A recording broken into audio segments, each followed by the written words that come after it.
dead before he falls over in his seat.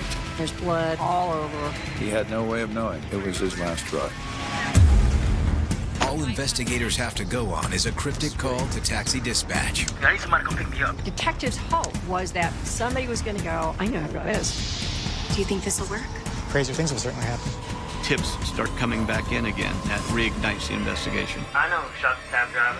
Come on with your hands up! But will all these leads point them to the killer, or simply to a dead end? Come on right now. We're coming in after you. This could go a little ugly, but we're prepared for that. There are some people among us, they have rage and anger in their minds. It would be in everyone's interest not to be standing in front of one of those people when they have these episodes. The difficulty is knowing when they might occur. There's one thing that never... Deputy Randy Chris is patrolling the neighborhood, and it's late. And all of a sudden he sees a cab stopped, but he doesn't see anybody in it.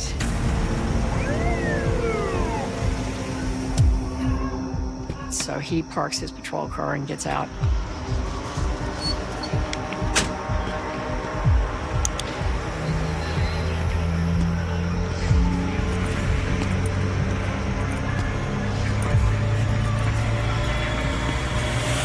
And there is somebody in it. There's blood all over, and there's glass on the hood of the car. I have a code 9 out here. Go ahead and start me additional units. We may have a shooter here in the area. Within the hour, El Paso County Homicide Detective Steve Gansel joins Detective Mark Finley on scene. Hey, Steve. Hey, Mark. Man, it's been a week from hell, hasn't it? A pager went off just as my head hit the pillow. Back in the early 1990s, the sheriff's office only had about 8 investigators at any given time. Sometimes worked 2 or 3 days straight with no sleep. What are we looking at here? Yeah, body in the front seat of the cab. Deceased. Multiple gunshot wounds. Taxi, huh? That is an extremely rare event in this area. Part of the reason is there aren't a lot of cabs. Hey, Randy. Detectives, You the one who discovered the body? I did. See this cab pulled over? I light it up, look inside, and this guy's just laying in there dead. We get an ID? We did. We ran the tags. They come back to Stephen White of Colorado Springs. The victim was a white male, appeared to be in early 30s, with several gunshot wounds that were prevalent. Any idea of the caliber? Found 2 44 slugs. That's about it. It's like one of the slugs passed clean through and pierced the windscreen. Bullet fragments were located where the dash meets the windshield. Once it hit the glass, the bullets then fragmented. That means that parts of the bullet came apart, and that there was damage to the glass itself because of the velocity of the bullet. There are several types of bullets designed to increase the damage they commit to the human body. The most damaging is called a hollow point, where the slug is actually hollowed on the end, allowing the bullet to fragment and spread into a much wider piece of lead. Another bullet type is called a soft point bullet. It's half copper covered and half lead. The round lead end is the very end of the bullet, causing a mushrooming effect when it strikes an object like a human body. We got glass on the hood as well. The glass fragments show directionality, where a person would be behind the driver and the gun would have been up against their head or their neck.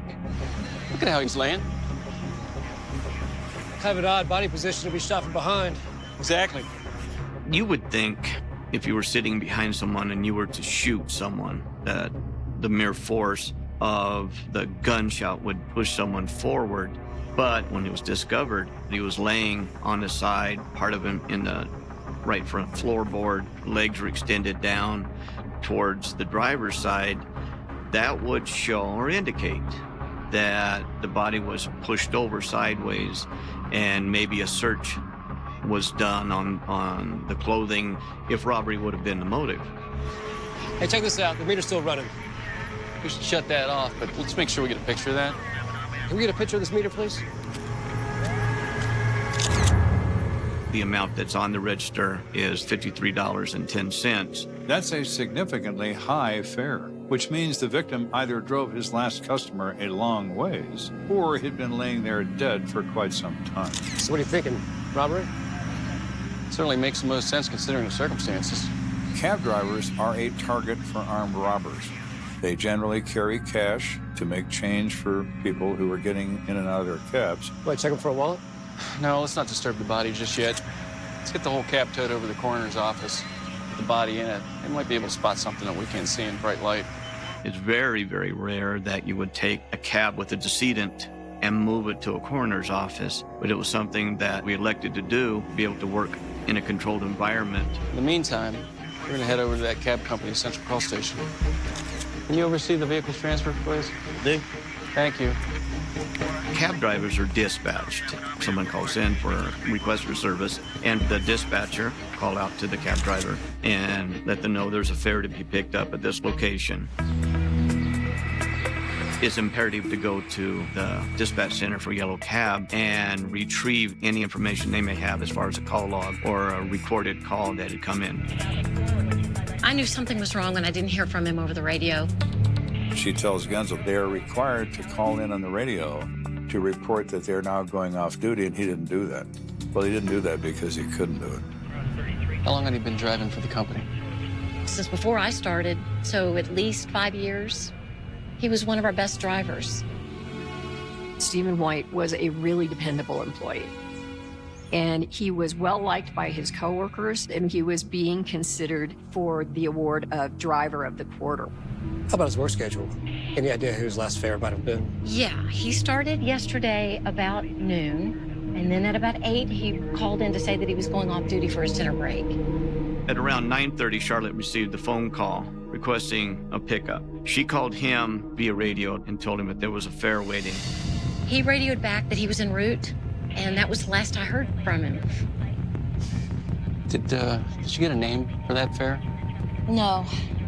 The guy sounded really out of it. He wasn't even able to give me an exact address. He couldn't explain where he was. He said he was at a payphone and he couldn't read the number. He gave me enough information that I knew that it was near the convenience store out on Yucatan Drive. I know that place. It's about 3 blocks from where we found Stephen's cab. That means the fare that was picked up at that payphone, in all probability, would have been the same person that had killed Stephen White. I'm wondering if you can help us with something. When we found the cab, the meter was still running. We shut it off at $53.10. Do you have any idea how long the car would have to be idling for the fare to go that high? Yeah, let me see. Based on the fare records maintained by the cab company, the dispatcher was able to determine that the meter had been running for just over 3 hours on that particular day. What makes that significant is that the cab responded to a request for transportation 3 hours before Genzel turned off that meter. Is there any chance you have a recording of that call? Oh, yeah, I should. We record all our calls. Could we get a copy of that? Sure. Give me just a minute. It was imperative to have that to be able to put voice to a suspect, ultimately, if that suspect can be found. Here you go. This is great, thank you. Can we ask one more favor? We're going to have to get a hold of Stephen's family. Would you happen to have their contact information? I should have that here. Here you go. His parents are listed as his emergency contact. No, thanks. Can I hang on to this? Sure. I'll get it back to you soon. Thanks. So now we were trying to track down Jerry and Mary White. We stopped at their residence and there was no one there. And ultimately it was discovered that they were currently out of state. While waiting to hear back from Stephen White's parents, detectives check in with the coroner. Hey, Bowerman. Detectives? CSI find anything interesting in that cab? Doesn't sound like it, but when they removed the body for autopsy, found this in his pocket. When the body was moved, the coroner would then remove anything and everything from the pockets. And it was discovered the wallet was still in there. Is there any cash in there? Yep, $16 and a couple credit cards. So whoever did this wasn't necessarily looking for money. Now we need to think twice if this is actually a robbery or if this was a planned murder. A lot of possibilities on this one. You know, I know somebody I think might be able to help us with this. Why don't you go home and take a break for a while? You sure? Yeah, I'll call you in a bit. Thanks, Bowerman. You got it. Across town at CSPD headquarters, Sergeant Joe Kenda is prepping for another day on the grind. I would come in early and I would make 3 pots of coffee, because police departments run on coffee. Just the man I wanted to see. Steve, what brings you to our neck of the woods? Been up all night on a murder. Cab driver found this car over in the Widefield area. Really? So we start to have a discussion about what this is all about. We got a call into his next to kin, but we haven't heard anything back yet. Okay, what can I do to help? As soon as the victim's family is notified, we'd like to use Crime Stoppers tip line. Crime Stoppers is a great asset for law enforcement. A lot of people don't want to become involved, so they can remain anonymous. I think we're gonna need the public's help on this one. First, we were thinking it was a robbery. I don't know, now we're not so sure. I'm always happy to help. You know that. Appreciate it, Joe. Sure. Thanks again. So the next question becomes, who is Stephen White? And who may know who has some issue with him? Later that afternoon, Ganzel finally connects with Stephen White's father. Mr. White, I'm very sorry to have to tell you this. Doesn't make any sense. Mr. White, expectedly, was very distraught in the news of the murder of his son. He was very well liked. He graduated out of high school valedictorian. He went to the University of Colorado Boulder and gotten a degree in communications. He had a passion for music. And so he worked part-time at KRCC, which is our local national public radio station. Hey everybody, this is Stephen White. You're listening to KRCC. I'm gonna be spinning some of Colorado's favorite reggae for the next few hours. Let's get into it. Mr. White, would you happen to know who your son primarily associated with? I mean, he has a number of friends, but probably better off asking Victoria. Victoria? Who's she? Well, technically, she's still his wife. His son was married 6 years before this event to a woman named Victoria. They are currently separated, but it's amicable. Would you happen to know how I can get a hold of her? Yeah, she's an elementary school teacher in the Springs. Although the father describes the separation as civil, perhaps there's more to that divorce that he's not aware of. It was crucial. We tracked her down. I was always afraid that this was going to happen. When they got married, she thought that the cab driving was a temporary job, but he just kept driving, and he'd be gone all the time. Can you share with us where you were around 9:30 last night? Me? I was with a friend of mine. Can I get your friend's name? His name was Jay Brewer. She says he's only a friend. She denies any romantic involvement, and they were watching a movie at his residence. Are you looking at me as a suspect? Look, ma'am. You can forget about it. I did not have anything to do with this. I mean, how could you even think that? It's nothing personal. We just need to explore all the avenues. The wife seems generally distressed, but she does not have a solid alibi, and she can't be ruled out just yet. After detectives make contact with Stephen's family, the Crime Stoppers tip line opens up and quickly delivers a possible lead. Sergeant Kenda, I've got a woman in the lobby that claims she knows something about the murder of the cab driver over in Widefield. She said she'll only talk to you about it. Bring her in. That is not unusual, unfortunately, because everyone in Colorado Springs knew who I was and knew my name. So if they had a police complaint, their neighbor had a barking dog, or their neighbor had a limb that had grown over their fence and they were thus trespassing on their property, I want to talk to Kenda and I don't want to talk to anybody else. The front desk people are well aware of that. You don't have a seat. Can I get you some coffee or something? I'm okay. What can you tell me about what happened to Stephen White? Well, I think I know who did it. I think it's this guy I know named Ken Chambers. She says, I know that Stephen has borrowed money from this guy and hasn't paid him back. The sheriff's department's handling this case. I'm gonna need you to tell them exactly what you told me. I don't want to give them my name. I don't want Chambers to know I'm talking to the cops. No, that's not a problem. So we've gotten nowhere for 4 days, and now maybe we've gotten somewhere. Who is Mr. Chambers, and why is he not getting paid back? Did that make you angry? Oh, yeah, it did.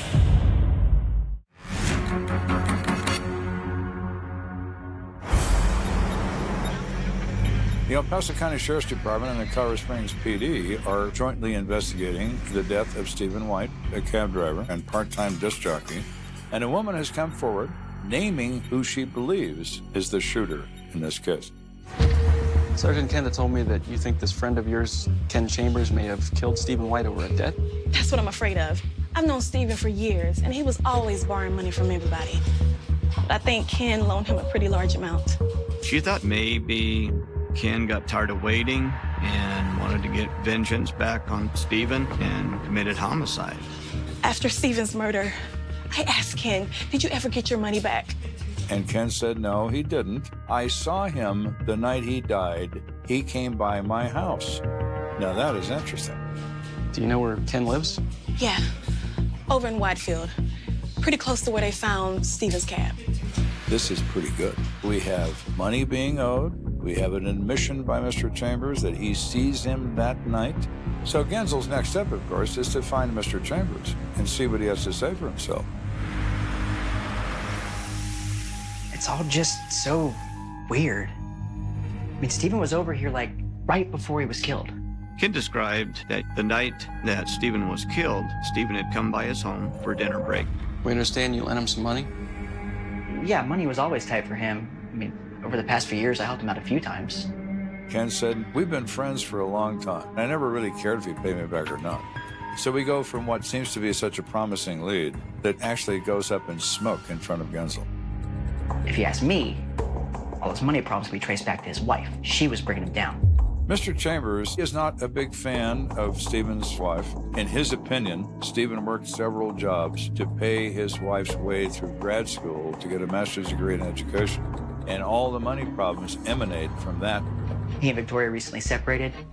Stephen told me she was cheating on him. Said he found love letters from some guy from school.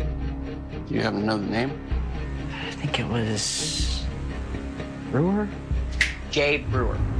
The reason Genzel is interested is he remembers that when Victoria spoke with him, she told him she was with a friend named Jay Brewer, and they were watching a movie.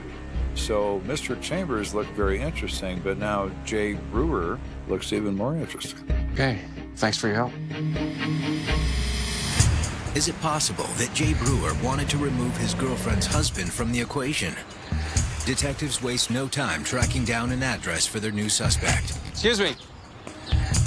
Can I help you? You Jay Brewer? Yeah. You know a Victoria White? Yeah, I know Victoria. We took a class together at Colorado College. How would you describe your relationship with Victoria? We're just friends, that's all. The first thing the average person does is distance himself from any romance. No one likes to admit their romantic involvement with anyone because it puts them in the middle of things, and no one likes to be in the middle. I mean, she may have feelings for me, but we didn't have a thing, okay? Can you tell us what you were doing Thursday night? You think I had something to do with her husband's death? But you out of your mind, man. Okay. Would you mind answering the question, please? Shh. I was with Victoria. And we watched the movie, that's all. She says at approximately 9:30, they stopped at a movie rental location. They rent a movie. You have any proof that's what you did? Mike, let me check. At this point, anything is possible. If Victoria and Jay were involved in an extramarital affair, Jay could have committed the homicide, and Victoria certainly could have given him an alibi. Here you go. Mr. Brewer produces a receipt from a video rental place that's date and timestamp that matches exactly what he's been saying. Okay, Mr. Brewer, appreciate your cooperation. Yeah, all right. So for now, they're not considered suspects. Later that afternoon, Genzel regroups with Kenda. So you haven't made much headway on a suspect? Not really. Every lead we have relating to his personal life seems to just go up in smoke. Genzel tells me we're not finding a personal motive. And Genzel is very concerned that they're not going to get to the bottom of this. So maybe it wasn't a robbery after all. I guess it's possible. We contacted the bank and found he'd made a deposit at 4 o'clock that afternoon. From 4 o'clock to 8 o'clock, when he also was driving, he could have had more fares and thus could have some more money than the $16 we found in his wallet. If it is robbery, our suspect pool just gets deeper. You still got the audio recording of the last fare, don't you? Yeah. Well, if you're thinking the caller's your killer, then all you got to do is find out who that voice belongs to. At this point in the investigation, the main piece of evidence that we had was the audio tape that the caller made in the yellow cab. So we made various copies and went back out to the neighborhood in a hope that someone would recognize that voice. I'm going to play a recording of a voice for you, and can you tell me if you've ever heard this voice before? Sure. I'd just like you to listen to the voice on this recording and tell me if you recognize it. I need somebody to come pick me up. I don't know the address, but I'll give you the intersection. No, I've never heard that voice before. I'm sorry. I've Not at never. all? Thank you very much for your time. After a few hours on the street, Gansel's unusual plan finally pays off. Yeah, I think I know who that is. There's a company that operates nearby, and they do shift work. One guy said, you know, that sounds to me like Tyler Johnson. Who's Tyler Johnson? He used to work here. Guy would come to work drunk half the time. He was always causing trouble. I finally had to fire him. He also stated that on the night of the murder, he had seen him at a local bar. He was highly intoxicated, belligerent. He wouldn't put it past him being involved in a major crime. Any chance you recall what time it was when he left? Well, I left not long after he did, and I got home about 10, so it must have been about 9:30 or so.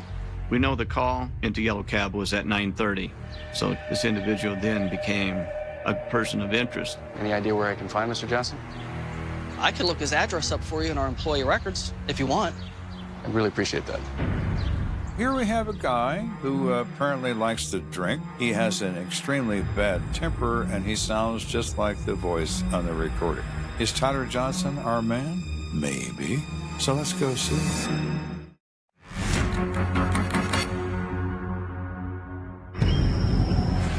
The El Paso County Sheriff's Department and the PD are investigating the death of Stephen White, who was found shot to death in his cab. I need somebody to come pick me up. We have recently obtained information that a disgruntled former employee of a business close to the crime scene is a potential suspect. When detectives Gansel and Finley travel to the home of Tyler Johnson, their potential suspect is nowhere in sight. I don't know where he is, and I don't care neither. The wife reports she kicked him out a week ago, ever since he got fired for his drinking and his attitude, and then he assaulted her, and that was the final step.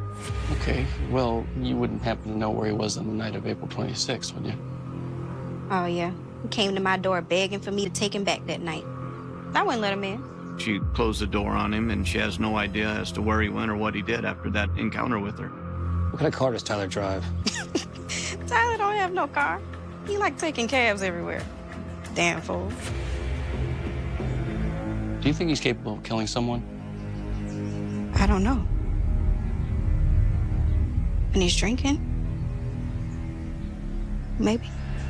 So here we have someone who moves around by taxi cab, who is in a foul mood after his wife kicks him out for the final time. Is he a suspect?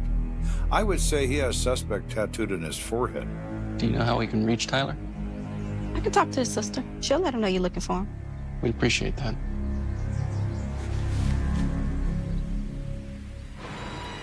Thankfully, Gansel won't have to wait very long to make Tyler Johnson's acquaintance. Detective. Yes. There's a man here to see you. His name's Tyler Johnson. Really? Where? He's in the lobby. I thought to myself, this is it. This is our guy. Outstanding. I understand you guys are looking for me.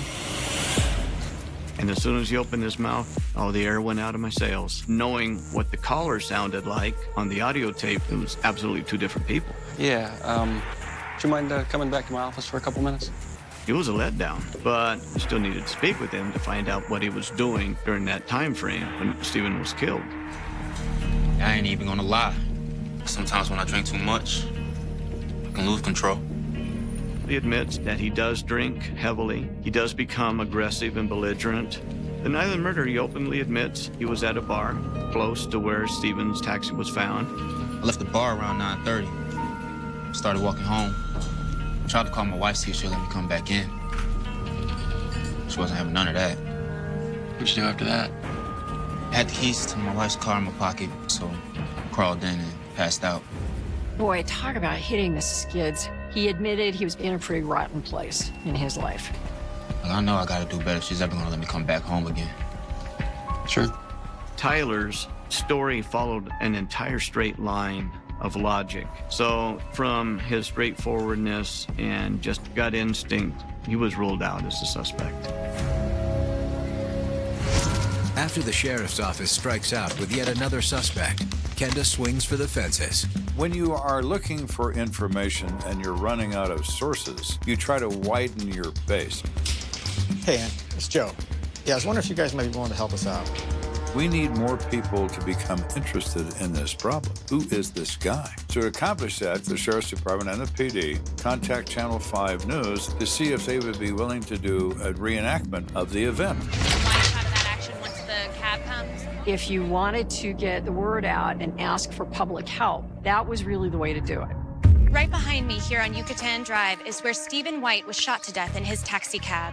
When we come back, we're going to recreate his brutal murder and let you know how you can help with the investigation. That was great, Ann. Thank you. Working with Ann Urban was outstanding. She worked hand in hand with law enforcement. So where did the deputy enter from? Well, just like you see the car right here, he pulled up directly behind the cab, and then he approached on the driver's side. Okay, great, thank you. You bet. Oscar, can we try and figure out where we're going to get stitched up over here? Yes, ma'am, you got it. We did not often do crime recreation, but this really had the community bothered. So we were delighted to be of help. Hey, Joe. So, do you think this will work? Crazier things will certainly happen. Television is a very powerful medium. If you can get Channel 5 to show this on the evening news, you can generate new leads. And I almost forgot. We also would like to get you a copy of the actual phone call that was made to the cab company right before Mr. White was killed. I had worked in quite a few cities in news before I moved back to Colorado Springs.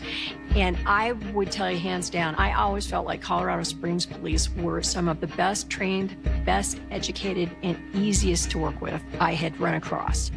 They were very non-threatened. They tended to be extremely helpful. They would give you what they could. And therefore, when they asked a favor of us, we were typically very keen to do what they needed. And they didn't do it very much. They did not abuse that. So it was a really amicable relationship. And we were generally very pleased to be asked. We believe that the voice on the recording might be the actual killer. That would be great, thank you. No, thank you. Minutes after the reenactment airs on the nightly news, the phones at CSPD start ringing. A confidential informant comes forward through Crime Stoppers and said, I watched Channel 5 tonight, and I've got something to tell you. I know who shot the cab driver. A reliable informant has come forward with information providing a first name of someone he believes is the killer of our part-time disc jockey and cab driver, Stephen White. Kenda convinces the informant to meet with detectives down at the station. So this person you claim shot the cab driver's name is Precious? Is that male or female? It's a dude. It's a black dude. I have to admit, never in my life would have ever imagined a killer with the first name of Precious. Precious is his real name, not a nickname, but I don't know his last name. What makes you think he's the shooter? On the night that cabbie got shot, I saw Precious and his brother. They were partying pretty hard. Hey, man, let's see what's up. He was at a party when Precious shows up. What's up? Hey, how you doing? What's up? What's up? How we doing? How we doing, man? Through the course of the evening, the partygoers, along with Precious, are ingesting cocaine. He started to get completely geeked out on cocaine. Hit that. Let's go, man. That's it. We out. Oh, man. Why you took the last of it? Get your cheap ass out of here. I paid for it, so I finish it. Oh, man, what that's supposed to mean? Precious, relax. You acting like a little Hey, man, what you say? Man, don't disrespect me like that, man. Say something. What's up now, fool? Precious becomes uncontrollable and was trying to get in a fight with his own brother. Crazy. Do something, man. Do something. Precious, chill out, man. Chill, bro. No, man. Hey, yo, Marcus, get your boy. I don't care if you're my brother. I still beat his ass. It was very apparent this would go bad quick if he stayed. So Precious does leave with another partygoer, Marcus Melville. I saw Marcus the next day, and he said that Precious pulled a gun on him after they left the party. Yo, man, you got some blow, man? What? Yo, you got some blow? Yeah, chill out with all that, man. Give it to me, man. What? Give it to me, man. I'm serious. Yo, give me this, man. Let's go. Yeah. Marcus tells the CI he is pissed. This guy is supposed to have been my friend. He robs me of my cocaine. I saw that reenactment of the shooting on the news, where the cab was. I think that's where Marcus said that Precious took off running. The CI described this location, and it was in a very close proximity from the intersection of a convenience store where a payphone was at. Did Marcus say anything about the gun that Precious pulled on him? He said that Precious picked it up at a pawn shop a few days before this all went down. I'll have my guys look into that. If you own a pawn shop and you are a firearms dealer, if you sell a gun, but everything about this gun and everything about the buyer is forwarded to the pawn shop detail of the police department. Thanks so much for coming forward with this. I'll call you when I know something. Thanks, Joe. So now it's a matter of hand searching the gun sales in the past week or so and look for somebody named Precious. While Kenda checks for information on the weapon, Gansel has a chat with Marcus Melville. I don't know who told you I was at that party, but none of it's true. Melville adamantly denied any knowledge of the party or even known Precious. So nobody pulled a gun on you and took your cocaine? I don't know what you're talking about. Never in my career someone admit they had their drugs stolen. So that's how you will play this, Marcus? You got it twisted. I ain't playing nothing. A couple blocks away, Kenda is hoping to have better luck with the CSPD's pawn unit. Any luck, Sam? Yeah, actually. We found a purchase for a firearm for one Precious Thompson about a week before Stephen White was killed. Okay. The best part is, the gun was a .44 revolver. Precious Thompson has a record as long as your arm, and this gun file says that he bought a .44 Magnum pistol. We have Precious Thompson with the right gun. Do you mind if I take this? Yeah, I made it for you. Go ahead. I appreciate it. Thank you. So now Detective Finley and myself went to the pawn shop. The sales clerk did remember the transaction. Oh, yeah, Precious. Hard to forget a name like that. Do you have the purchase form he filled out? Yeah, let me see. When you buy a gun from a licensed gun dealer, you fill out a government form. One of the questions on that form is, have you ever been convicted of a crime, punishable by imprisonment in a specified number of years? Here you go.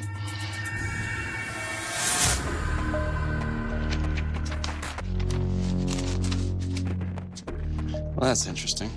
I was told Precious Thompson did some serious jail time. He didn't put that on that form. That is a federal offense to lie on a gun purchase form. He's committed a crime. We can arrest him right now for that.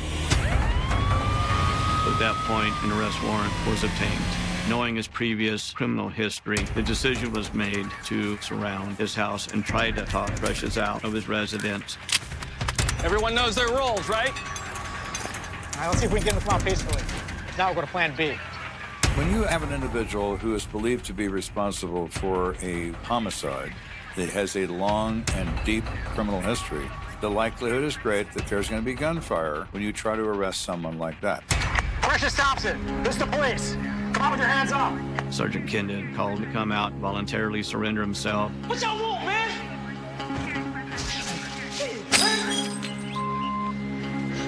You could see him storming through the house, breaking things, slamming things. It's over, Mr. Thompson. If you don't come out right now, we're coming in after you. This could go a little ugly, but we're prepared for that. Once we enter that home, it's going to be very clear to Mr. Thompson he has two choices: surrender or die.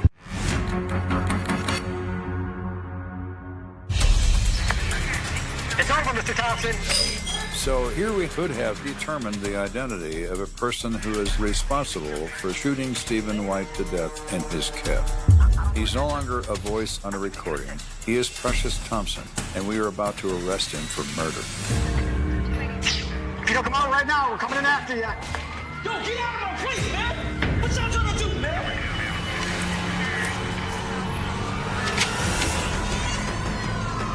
Your hands in the air! What y'all pigs want, man? Step forward! But they ain't doing nothing. Keep moving. Y'all trying to frame me. Stop right there. Down on your knees. Do it now. Precious is put in a police car and transported to the sheriff's department. And immediately there was a search warrant for his residence. The most important aspect was a firearm, specifically the firearm that was used to kill Stephen White. You want as much evidence as you can get your hands on. And what we want is that gun. We assume it's here because people like Mr. Thompson, who are criminals, when they get their hands on a gun, they reserve it for further use. They rarely throw it away. They'll conceal it maybe, but they'll keep it. So investigators began a systematic and methodical search of that house, and I can truthfully say we searched every drawer, every vent, every crack, every nook, everything was searched.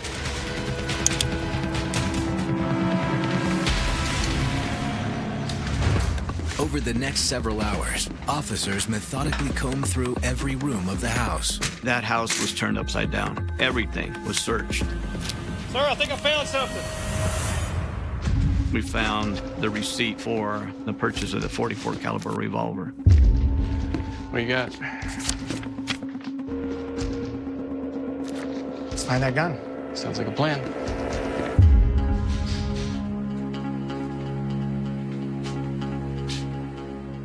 Maybe he ditched it somewhere else. We haven't checked there yet. Under the plants? Hey, you never know. Genzel sees 3 large potted plants. He walked over there and started digging through the dirt. Bingo. I'll be damned. You make out the numbers? It's a match. We checked the serial number. It is the same gun that Precious Thompson purchased a few days before the murder at the pawn shop. Genzel returns to the sheriff's office to try to extract a confession from Precious Thompson. Mr. Thompson, I need you to tell me about the murder of cab driver Stephen White. I don't know nothing about that. Okay. What can you tell me about the .44 caliber handgun you bought at a pawn shop? I bought it for protection. So what? It's my Second Amendment right. He did admit buying the gun, but he stated it was for his own personal protection. Well, here's the thing, Precious. You lied on the application to purchase that gun. That's a felony. What? Come on, man. That's why your bond's been set at $50,000. You tripping? 50 grand? Man, that's some... You guys trying to lock me up for something I didn't do. I'm done talking to you. You have that right. He became enraged. He didn't want to talk with investigators anymore.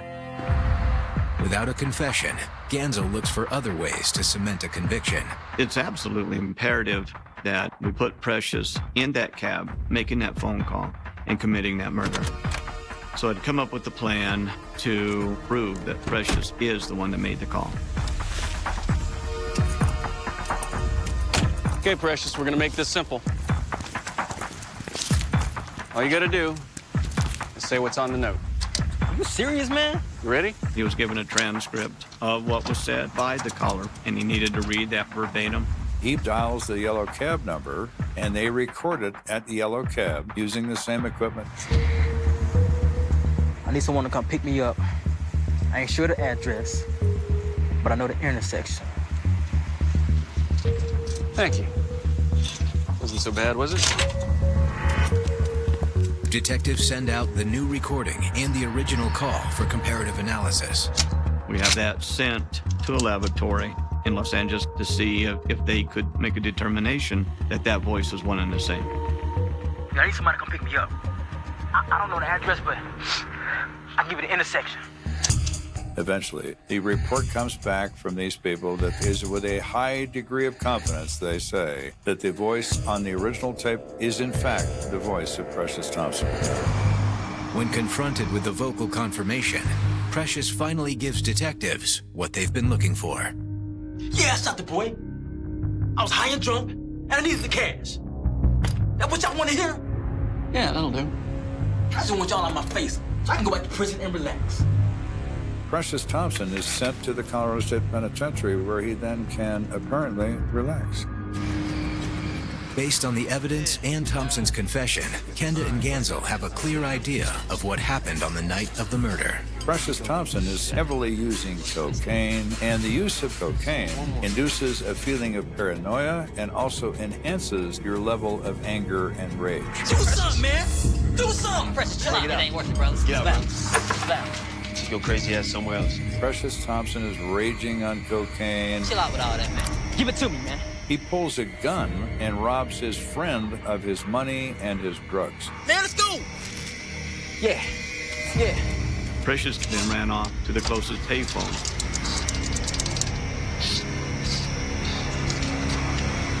Yeah. I need somebody to come pick me up. I don't know the address, but I'll give you the intersection. All right, yeah. Hurry up. Waiting for the yellow cab, Precious did more cocaine. Meanwhile, Stephen White leaves his friend's house. All right, dude. I gotta go to work. All right, man. Thanks for the pizza. Thanks, man. And he drives to the intersection that he's been given by the dispatcher.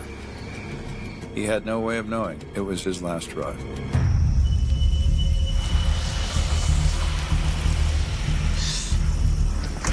Yo, man, open the door, man. Yo, what took y'all so long, man? It's cold out here. Sorry, man. Try to get here as fast as I could. We need to go? Yo, take me downtown. Yeah. Precious is volatile. He owes people drugs, he owes people money. So he thought he'll try to get money from the driver. Yo, man, you got any money on you? Money? Yo, give me everything you got. Whoa. What? Man, I'm serious, man. Hand me the money now. Okay. Quit playing, man. Take it easy, man. What is it over, man? Hurry up. All right. Look. Yo, what the hell is this? This ain't... That's all I got. That's all I got. Over there, man. Serious? I've only had a few fares, and when I bank deposit, that's all I had at the time, okay? But do you know who I am? No, I don't. Precious Thompson, who can't control his temper in the best of circumstances, goes off like a Roman candle. No. Stephen White is dead before he falls over in the seat.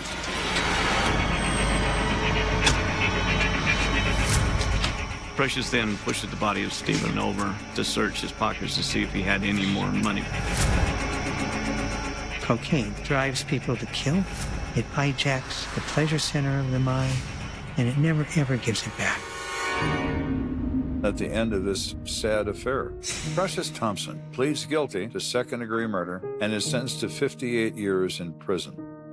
1 year later, Stephen White's parents testified before Congress in support of the Brady Bill to ensure that their son's death was not in vain. The Brady Bill was designed to require a 5-day waiting period and a complete federal criminal background investigation to prevent guns from falling into the hands of people with a criminal history. Stephen's parents pointed out that their son might still be alive if the Brady Bill had been a law at the time of his death. Stephen White's parents, Jerry and Mary White, absolutely made an impact for thousands, maybe even millions of other families since the early 1990s, when ultimately the Brady Bill became enacted. And that was a big deal because it was largely opposed. This was a family that lived in Colorado Springs. The city had long whispered about it, the case that had haunted the community for 3 decades. An unresolved mystery that kept the detectives awake at night, the families of the missing wondering, and the public curious. For 30 years, the streets had remained silent about what happened to Ann Larson, the young woman who vanished without a trace in 1993. Her disappearance became a cold case. Her name faded from the headlines, her face from the public eye. But the questions remained, lingering in the shadows. Who had taken her? And why? The answers lay buried deep within the past until one phone call shattered the silence and turned the whole city upside down. Ann Larson was only 23 when she disappeared. She had lived in the quiet suburbs of the city, working a low-key job at the local diner, a place where everyone knew everyone else. Ann wasn't a stranger to hard work. She had a modest life, but it was one she was proud of. She had a boyfriend, John, whom she had been dating for nearly a year. They had plans. They had dreams. She was the kind of person who had a smile for everyone and a positive outlook on life. People who knew her described her as friendly, outgoing, and fiercely independent. But that was before the night she never came home. It was the kind of night that everyone remembered. October 4th, 1993. The weather was turning crisp, the leaves were beginning to change color, and the air was filled with the scent of fall. Ann had finished her shift at the diner, as usual, and was heading home to her small apartment on the edge of town. She had a routine, a predictable one, and she was just about to enter her car when someone, changed everything. Witnesses reported seeing her walking down the street towards her car, a little after 11 p.m. But when she never reached her apartment, the alarm was raised.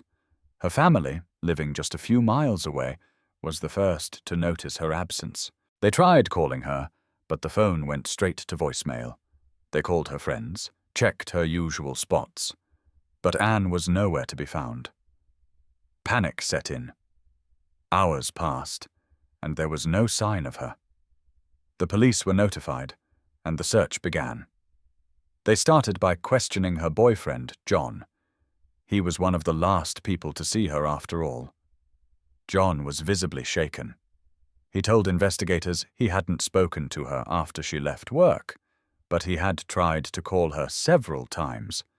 He was adamant that he had no idea what had happened to Anne. The police checked his alibi. He was working at a nearby construction site that night. There was no evidence to suggest he was involved, but Anne's disappearance left a trail of questions, and no one seemed to have answers. The days that followed were marked by frantic searching. The police scoured the streets, talked to her friends and co-workers, and even looked into her personal life, hoping to find something that would explain her disappearance. Anne had been a private person in some ways, but there was no obvious reason for her to just disappear. There were no signs of struggle, no arguments, no suspicious behavior. Just an empty parking spot where her car should have been. The entire town seemed to hold its breath, waiting for news, but there was none. The case quickly became a mystery. The search extended into the woods behind the town, and detectives even brought in volunteers to help comb the area. The local police department collaborated with state investigators, but no one found anything. Weeks passed. There were no signs of foul play, no indications of where Anne could be. It was as if the earth had swallowed her whole. Anne's family was devastated. They couldn't understand what had happened to their daughter. They had seen her just days before, laughing and chatting as she prepared for the busy weekend ahead. Her mother, Sylvia, was a mess. She clung to the hope that her daughter would be found alive. Her father, Robert, stayed more reserved.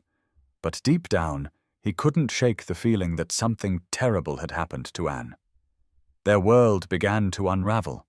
The community was no better. People spoke in hushed tones when Anne's name came up. The once bustling downtown streets now felt eerily quiet.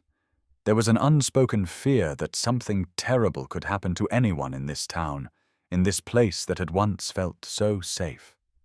Friends of Anne would gather together, sharing their memories of her, trying to keep her alive in their minds, even though her face was slowly disappearing from the public consciousness. They held out hope, but as the weeks turned into months, and then into years, the hope started to dwindle. Detectives worked tirelessly.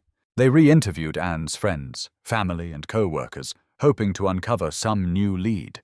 They examined every piece of evidence, looking for something, anything, that would crack the case.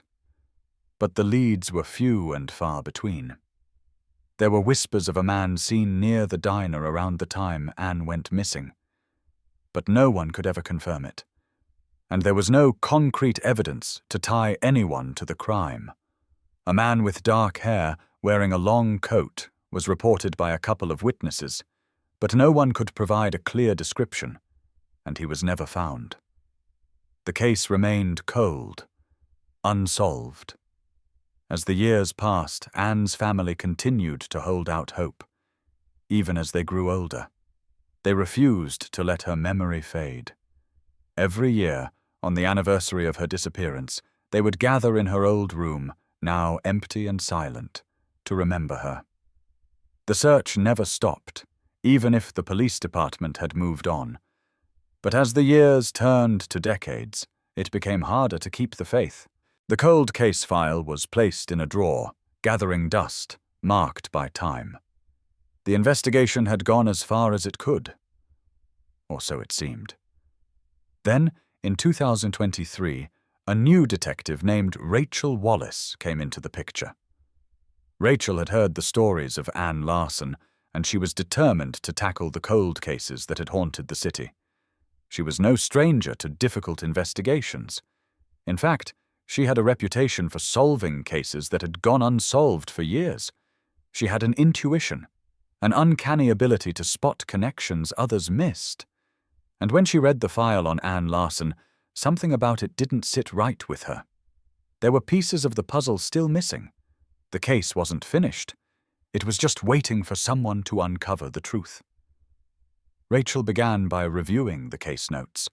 She looked at the evidence again, focusing on the smallest details. That's when she discovered something that had been overlooked. A small, seemingly insignificant piece of information. A receipt, dated the night Anne disappeared, from a pawn shop a few blocks from the diner. The receipt was for a gold ring, the very ring Anne's mother had given her as a gift just months before. The ring, as far as anyone knew, had never been missing. The receipt was a game changer. It was a clue that hadn't been followed up on, an overlooked piece of the puzzle. Rachel's heart raced as she realized the significance of the discovery. She knew then that the case wasn't cold anymore. It was alive again, and it was only a matter of time before the truth came to light. This is part 1 of the full script, and it provides a detailed, suspenseful introduction to the case of Anne Larson's disappearance. The narrative is designed to gradually build tension, laying the foundation for the investigation and the emotional stakes involved. Rachel Wallace's discovery of the pawn shop receipt sent a chill through her body. It was an old receipt, seemingly forgotten in the case file, but it was the first new lead in over 2 decades. The item listed was a gold ring, one that Anne had worn just a few months before her disappearance. Rachel couldn't ignore the weight of the discovery. Why would Anne's ring be sold at a pawn shop? Who would have done that? And why had it never been noticed before? Rachel knew she had to investigate further. She was meticulous, always. She picked up the phone and called the pawn shop, hoping the shopkeeper might still have records, or at least a memory of that fateful night. When she was put through to the owner, she introduced herself as an investigator looking into a cold case and asked if there was any chance the shop still had records from 1990. To her surprise, the owner, an older man named Harry, remembered the transaction. He recalled the man who had come in with a gold ring in hand, a woman's ring, and how he had sold it for a fraction of its worth. The man had been unusually eager to make the sale, almost too eager. Harry didn't think much of it at the time, but looking back, something felt off. "Do you remember anything about him?" Rachel asked, heart racing. "What did he look like?" Harry paused for a moment, clearly trying to recall details that had faded with time. He was tall, dark hair, maybe in his mid-30s. A bit scruffy, wearing a long coat. I thought he looked familiar, but I couldn't place him. Rachel's mind raced as she jotted down the description. This matched the vague description of the man seen near the diner on the night Anne disappeared. But Harry had more to say. He didn't have much to say, just asked me how much I'd give him for the ring. I didn't think much of it at the time, just thought he was down on his luck. He was nervous, kept looking over his shoulder like someone might be watching him.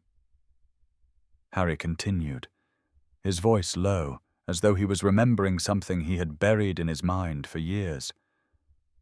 But the thing I remember most was how he left. He left so fast. It was like he didn't want to stick around. I figured it was just some guy needing cash fast. But now I'm not so sure. Rachel felt the familiar thrill of a breakthrough. The man, whoever he was, had been in a hurry to get rid of the ring. Anne's ring. The one item she had left behind, the one piece of evidence that might lead to the truth.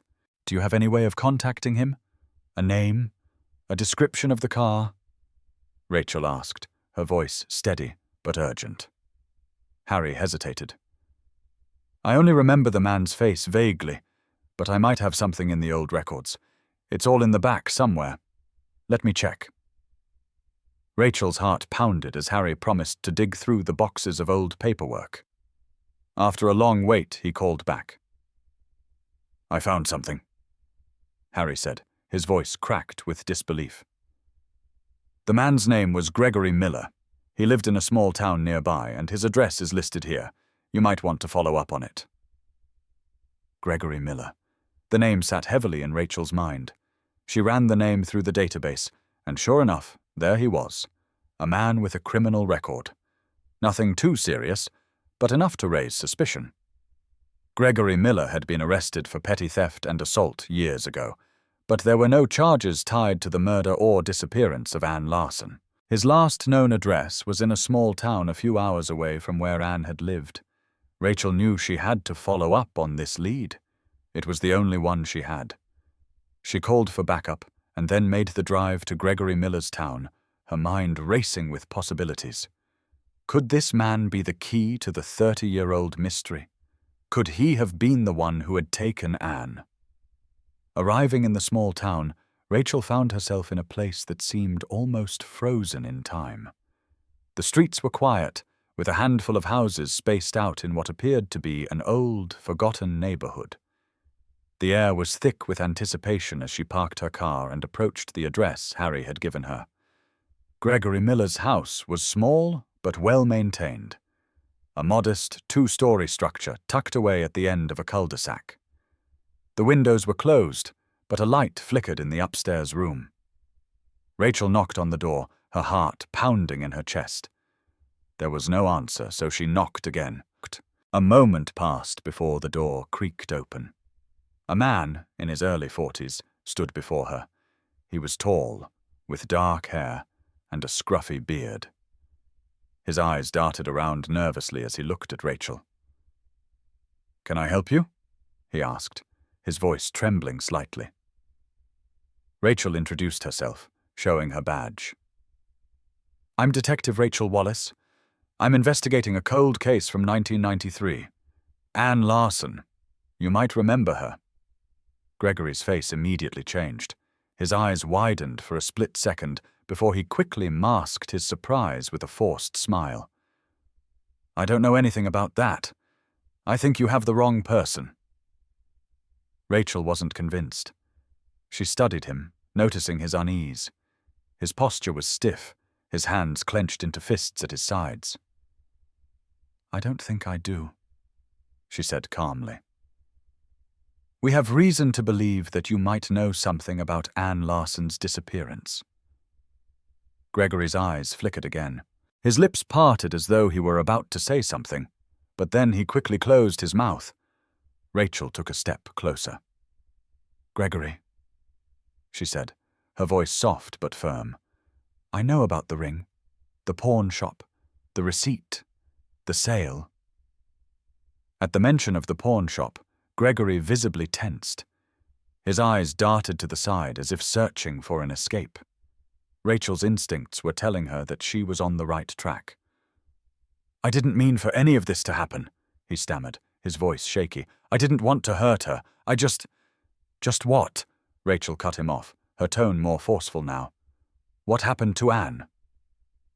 Gregory's face paled. He took a deep breath, as if trying to gather his thoughts, and then he finally spoke. "I didn't want to hurt her, but when I saw her at the diner, I couldn't stop myself. I followed her. I wanted to talk to her, but she didn't see me. She didn't know. But I couldn't stop, and then I took her." The words hung in the air, thick with the weight of his confession. Gregory Miller's story was beginning to unravel. And so too was the dark secret that had been buried for 30 years. This is part 2 of the story, where Rachel Wallace continues to investigate and uncovers new details that bring her closer to the truth behind Ann Larson's disappearance. The tension builds as Gregory Miller begins to crack under pressure, and the story takes a darker turn with his confession. Gregory Miller's words hung in the air, a chilling confession that rattled Rachel Wallace to her core. He hadn't just been a passive bystander, he had been a part of Ann Larson's disappearance. And now, the weight of his guilt began to show. But as she stood there, staring at him, Rachel knew there was still more to uncover. His admission was just the tip of the iceberg. If Anne had been taken, if she had been kept alive for days, why had no one known? Where had Anne been all this time? And more importantly, what had happened to her? Gregory shifted uneasily, his eyes darting around as if searching for the right words to explain himself. I didn't mean it. I didn't mean for her to die. It was an accident. His voice cracked, and for a moment, Rachel saw a flicker of the terrified man beneath the bravado. But the detective wasn't fooled. An accident? Rachel repeated, her voice cold, not giving him an inch. You're telling me that you followed her, took her, and it was an accident? You've had 30 years to tell the truth. Why now? Gregory took a deep breath and rubbed his hands together, trying to calm the visible tremor in his body. I didn't know what to do. I just wanted to talk to her, but when she screamed, when she fought me, I panicked. I didn't know what to do. I just took her. The room felt colder now. Rachel could see him unraveling, like a man caught in his own web of lies and half-truths. He was hiding something more, something bigger. I kept her in an old cabin, just outside of town. Gregory continued, his words slow and deliberate, as though each one caused him physical pain. I thought maybe she'd calm down. I thought maybe she'd forgive me, but she never did. She never stopped crying. She was terrified. His eyes lowered, staring at the floor as if the words were too much for him to bear. Rachel stayed silent, watching him closely. What happened next, Gregory? His hands trembled even more, and for a moment Rachel thought he might fall apart. But then he spoke again, his voice barely above a whisper. She got sick. I don't know how to explain it. She was so scared. She stopped eating. She stopped talking to me. I tried to take care of her, but I couldn't. And one night, she just... His voice trailed off, the pain and guilt in his face clearer than ever. I didn't mean to kill her. I didn't mean for it to happen. Rachel's mind raced as she processed his words. The fact that Gregory had kept Anne alive for days, weeks, or possibly longer, only to end her life in a moment of panic. This was something different. She needed more. She needed the truth. Tell me, Gregory, she said, her voice stern now. Where did you put her? What did you do with her body? Gregory's eyes filled with tears, but he didn't look away. I didn't know what else to do. I was scared. I couldn't go back. I didn't want anyone to know. So, I buried her. Rachel's heart pounded in her chest.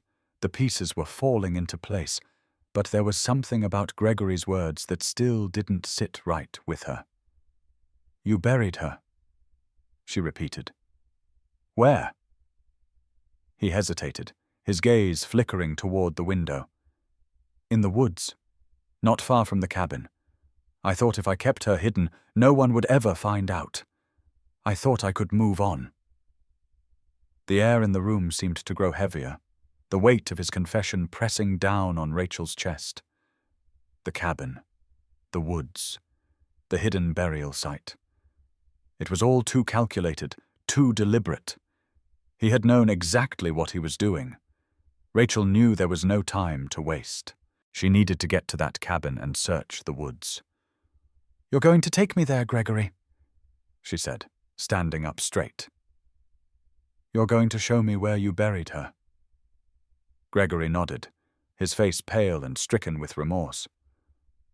I'll take you, he said, his voice barely audible. But you have to understand, I didn't mean for any of this to happen. Rachel didn't respond. There were no words that could make sense of what he had just confessed.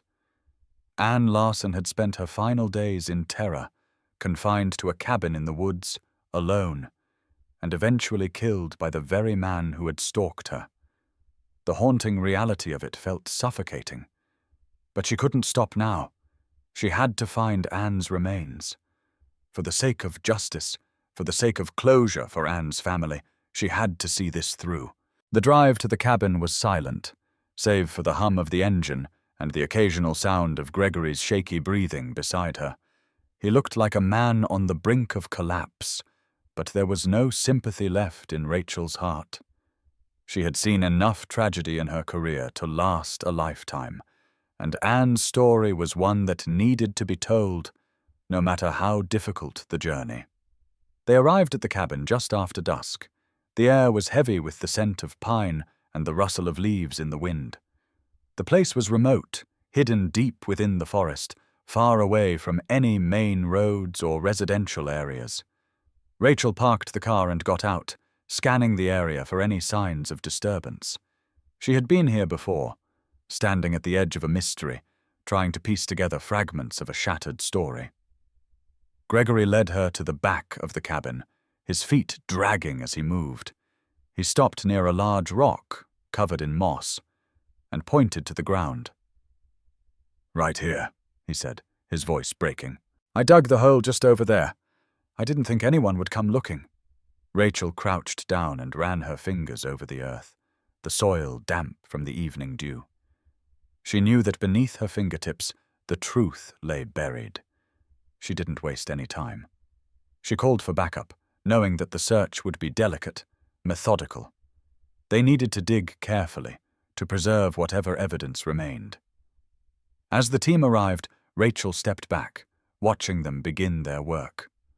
Her mind raced as she thought about the gravity of the situation. Gregory Miller, a man who had lived his life quietly, had been the one to destroy Anne's. The way he had described it, the terror Anne must have felt, the uncertainty, the isolation. Rachel couldn't shake the image of her, trapped and alone in that cabin.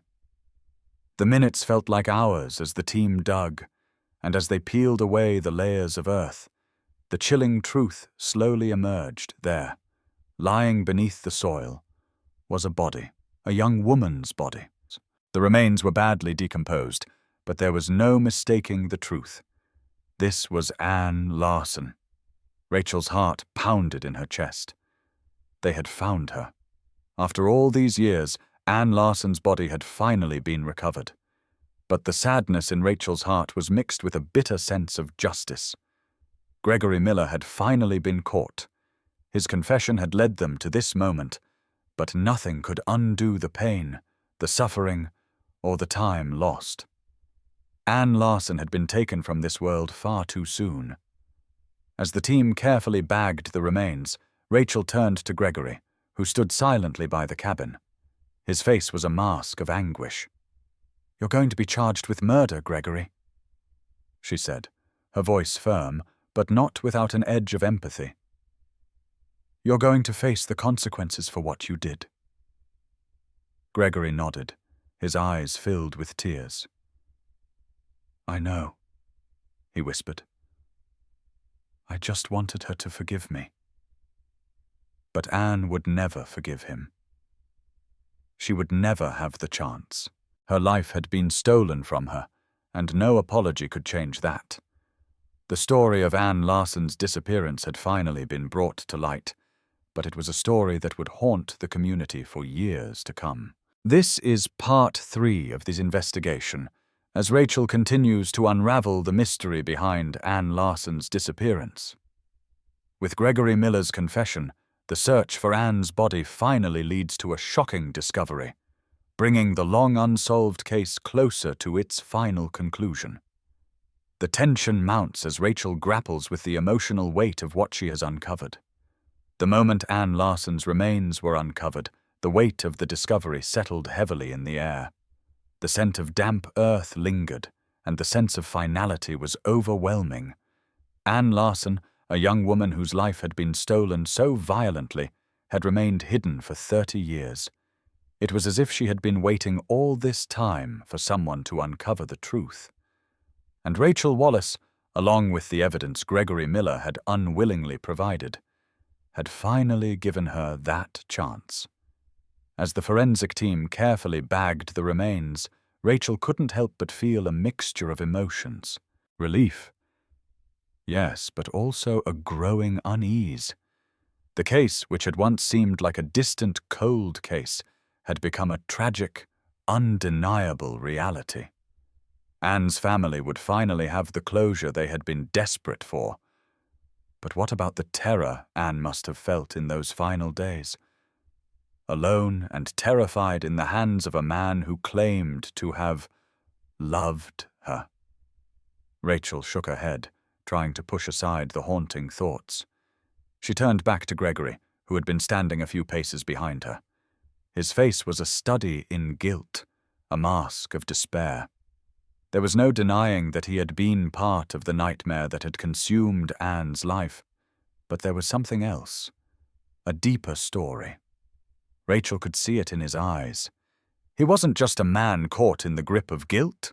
He was a man who had carried the weight of his crime for years, and now, faced with the inevitable consequences, was struggling to come to terms with it. "Gregory," Rachel said softly, her voice steady, despite the emotional storm inside her. "This doesn't change what you did, but you need to tell me everything. I need to understand what happened. I need to know the truth." Gregory looked at her, his eyes wide with the kind of fear only someone who had spent years hiding from their past could have. He swallowed hard and nodded, his hands trembling as he spoke. I never wanted to hurt her. I don't know. I thought if I could just talk to her, maybe things would be different. Maybe she'd see me differently. I never thought it would end like this." Rachel took a step closer to him, her voice now gentle but insistent. "You've had 30 years, Gregory. 30 years to tell the truth. You had the chance to come clean, to end the lies. Why now?" Gregory's gaze dropped to the ground, and he seemed to shrink inwardly, as though the weight of his confession was too much to bear. I couldn't keep living like this. It's haunted me every day. I tried to put it behind me, to forget. But it was always there, in the back of my mind. Every time I looked in the mirror, I saw her face.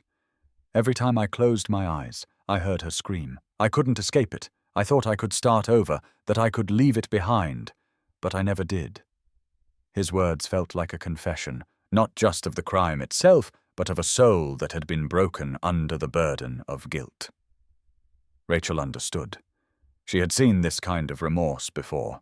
Men and women who committed unhackable acts and were forced to live with the consequences of their actions. Some buried the pain. Others, like Gregory, couldn't escape it. But Rachel's job wasn't to feel pity for him. She had a duty to seek justice for Anne Larson and the years of pain her family had endured. "Tell me about that night, Gregory," she said, her tone firm. "Tell me everything." He took a deep breath, his eyes filled with a mix of shame and fear, and began to recount the events of October 4th, 1993, the night that changed everything. I'd seen Anne before. I would see her around town, walking to work or to the grocery store. I knew where she lived, and I knew she worked at the diner. I never meant to do anything. I just wanted to talk to her, to get to know her. But something about her, her smile, her laugh, it kept me up at night. I thought she was different from everyone else. I thought maybe, if I could just talk to her, things could change.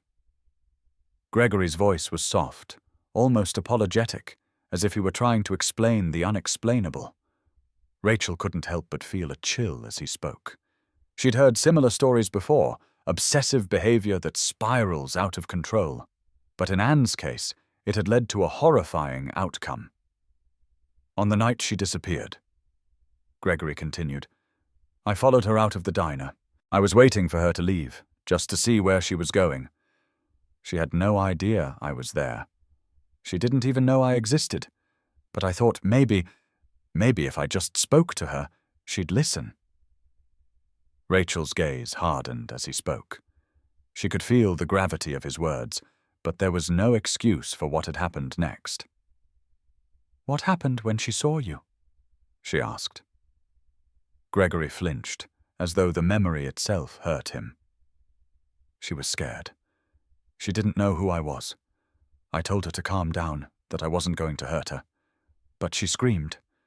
She tried to run, but I grabbed her. I didn't know what to do. I didn't want her to run away. I just wanted to talk to her. But she was fighting so hard, and I didn't know how to stop it. In the end, I panicked. Rachel could see it now. The fear in his voice. The panic. She could picture the scene. A young woman fighting for her life. A man desperate to keep her, not understanding the consequences of his actions. It wasn't just about the physical act of abduction.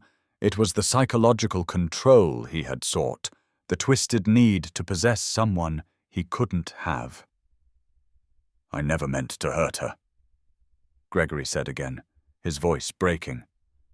"But I couldn't stop. I took her to the cabin, hoping that she'd calm down, that I could explain myself.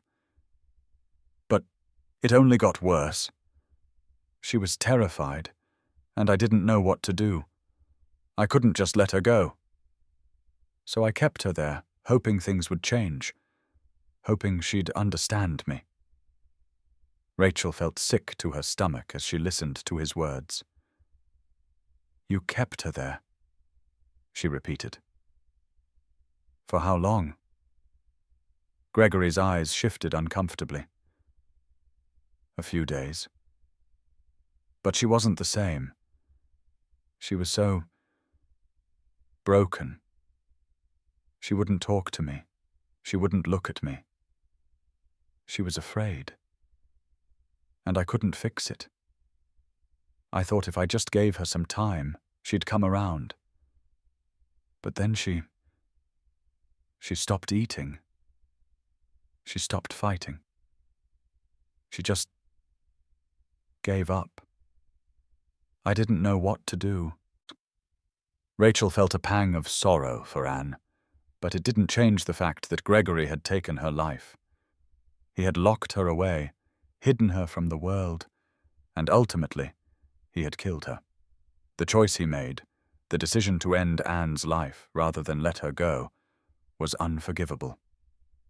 Rachel's voice was steady as she said, "You killed her, Gregory. You took her life. You're going to be charged with murder." Gregory nodded slowly, his face pale. "I know," he whispered. "I never thought it would come to this." Rachel turned to the forensic team, who had finished their work at the burial site. "Take him in," she said, her voice firm. "We have enough to charge him now." Gregory was handcuffed and escorted to the car. As he was led away, Rachel couldn't help but feel the weight of the case, the finality of it all. Anne Larson had been taken too soon, but now, 30 years later, the truth was out. The case was closed, but the scars it left would never fade. As Rachel watched Gregory Miller driven away, she couldn't shake the image of Anne, lost, scared, and ultimately silenced by the man who should have been her protector, not her captor. And as the town began to heal, the memory of Anne Larson, once forgotten, would now live on forever. The days following Gregory Miller's arrest felt like a blur, as if the community was collectively holding its breath, waiting for the pieces to fall into place. Anne Larson's name, once relegated to the cold case files and forgotten corners of the town's history, was now a fixture in the local news, whispered on every street corner, and etched into the memories of those who had known her. The story had come to a heartbreaking, but finally inevitable conclusion. As Rachel Wallace sat at her desk, reviewing the case file once again, the weight of the investigation pressed down on her like a heavy stone. The facts were clear. Gregory Miller had confessed to the abduction, the imprisonment, and ultimately the murder of Anne Larson. The evidence was irrefutable. The body had been found. But even as she read through the notes, she found herself thinking about Anne, about the woman who had never gotten a chance to live the life she had imagined, about the terror she had faced in those final days, and most of all, about the families whose lives had been torn apart by one man's obsession. The phone rang, snapping Rachel from her thoughts. It was the prosecutor's office, confirming that the charges against Gregory would be filed. Rachel set the phone down, her fingers tapping the edge of the desk. The case was moving forward, but the trial was still ahead. And though the arrest had been a pivotal moment in the case, the aftermath was a different kind of challenge. It was one thing to get a confession, to find a body. It was another to face the community and the victim's family. Rachel's mind drifted back to the night of Anne's disappearance. The diner, the parking lot, the last time anyone had seen her alive. The thought of Anne's final moments in that quiet town, filled with fear and confusion, gnawed at Rachel. How had it all spiraled so quickly? What had turned a simple desire to talk to a woman into a horrific crime? It was as if the pieces of Gregory Miller's life, the obsession, the secrecy, the lies, had all converged on that single night when everything had fallen apart. The more Rachel thought about it, the more she realized that Gregory wasn't just a man driven by desire. He had been hiding something deeper, something darker. And that darkness had clouded his judgment for years. But even now, as Rachel knew the truth, there was still a feeling of emptiness, an aching gap where justice had once seemed unreachable. The horror of it all hadn't gone away. It had only intensified. The city had been changed by Anne Larson's murder, forever marked by a tragedy that no one had seen coming and no one had been able to stop. The morning of the trial arrived, and the atmosphere in the courtroom was tense. Anne's family, who had spent 3 decades in limbo, waiting for answers that had never come, now sat in the front row, their faces etched with the kind of sorrow that could never truly be healed. Sylvia and Robert Larson, Anne's parents, had been through hell. They had raised their daughter in a small town where nothing ever seemed to go wrong, only to have their world shattered by the brutal disappearance of their child. For years they had held on to the faint hope that Anne would be found alive, that somehow their family would be whole again. But as the years wore on, that hope dimmed, and what was left in its place was an insatiable need for justice, a desire to see the man who had taken their daughter pay for his crime. Rachel stood before the jury, her voice clear and unwavering as she recounted the details of the case. She spoke of Anne's disappearance, the agonizing search, and the years of silence. She spoke of Gregory Miller's obsession with Anne, his relentless pursuit, and the way he had methodically destroyed her life.